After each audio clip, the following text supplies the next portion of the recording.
नमस्कार, आदाब, सत श्री अकाल। आज हम बात करेंगे एप्स्टीन फाइल और मुजफ्फरपुर शेल्टर होम कांड के बारे में और दोनों के ऊपर जो तुलनात्मक विश्लेषण में देने की कोशिश करूंगा। जेफरी एप्स्टीन का मामला और बिहार के मुजफ्फरपुर बालिका शेल्टर होम कांड दोनों ही नाबालिग लड़कियों के साथ यौन शोषण से जुड़े बेहद गंभीर मामले हैं। ये दोनों घटनाएं शक्तिशाली लोगों के नेटवर्क, कमजोर व्यवस्था और बच्चों की सुरक्षा में विफलता को उजागर करती है। हालांकि दोनों में कई समानताएं हैं, लेकिन पैमाना, संदर्भ और परिणाम अलग अलग हैं। यह लेख तथ्यों और विश्वसनीय स्रोतों के आधार पर इनकी तुलना करता है, न कि अपने तरफ से कुछ भी मनमानी या कोई भी बात मैं इसमें डाल रहा हूँ। सारे चीज जो भी है, हर एक कुछ को रिसर्च करते हुए, जानकारी लेते हुए, अब मैं बताऊंगा भी कहाँ से मैं जानकारी लिया हूँ। खैर, एप्स्टीन का जो मामला है, ये संक्षिप्त इसका अवलोकन अगर करूं तो अमेरिकी वित्तीय विशेषज्ञ जेफरी एप्स्टीन पर नाबालिग लड़कियों की यौन तस्करी और बलात्कार का आरोप था। उन्होंने 14 साल से कम उम्र की सैकड़ों लड़कियों को शोषण के लिए भर्ती किया, उन्हें पैसे देकर यौन कार्यों में शामिल किया और अपने प्रभावशाली दोस्तों को उपलब्ध कराया, जो कि बेहद ही शर्मनाक है। इसलिए पूरे विश्व में, अपने भी देश में इस चीज को लेकर के जिक्र हो रहा है। उनकी मुख्य सहयोगी घिसलेन मैक्सवेल को 2021 में यौन तस्करी के लिए 20 साल की सजा हुई। 2024 में वर्जीनिया ग्रिफे बनाम मैक्सवेल मुकदमे से जुड़े दस्तावेज यानी कि एप्स्टीन फाइल सार्वजनिक हुए, जिनमें Bill Clinton, Donald Trump, Prince Andrew, Bill Gates, Elon Musk जैसे अनेक ऐसे प्रमुख लोगों के, रसूखदार लोगों के नाम और जिक्र है। ये ज्यादातर संपर्क या उड़ान लॉग से जुड़े हुए, न कि सीधे अपराध साबित करने वाले हैं। 2025-26 में अमेरिकी न्याय विभाग ने लाखों पन्ने जारी किए, लेकिन ज्यादातर रिडेक्टेड, संशोधित हैं और पीड़ितों की जानकारी सुरक्षित रखने पर जोर है। एप्स्टीन की 2019 में जेल में मौत हो गई, जिसे सुसाइड माना गया, हालांकि ये विवादित है।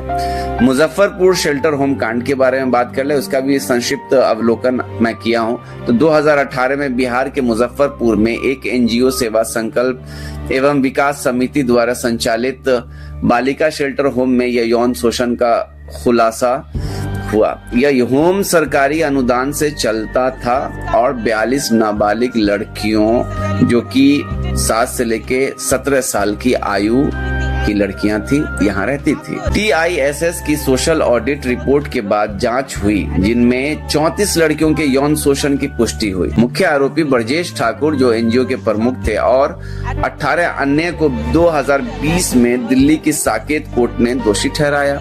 आरोपों में बलात्कार, आपराधिक साजिश, यातना, सोने की गोलियां देकर बेहोश करना और बलात्कार शामिल थे। ठाकुर को उम्र कैद की सजा हुई।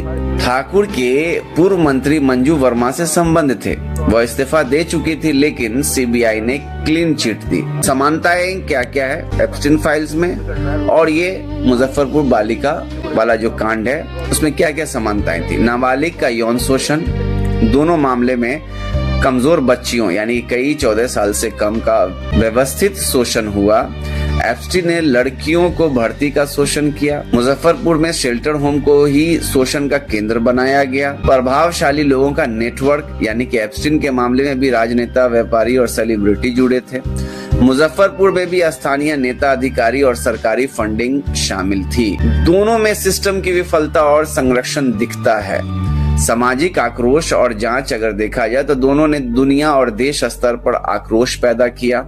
एप्स्टीन फाइल्स से नाम सामने आए। मुजफ्फरपुर में सुप्रीम कोर्ट ने स्वतः संज्ञान लिया। पीड़ितों की स्थिति की अगर बात कर लें तो दोनों में पीड़िताएं गरीब, असहाय थी और शोषण लंबे समय तक चला। अब अगर अंतर देख लें, दोनों में अंतर की अगर बात करें तो पैमाना और संदर्भ। पहले तो एप्स्टीन का मामला अंतर्राष्ट्रीय था, private island jet, global elite सब उसमें जाते थे।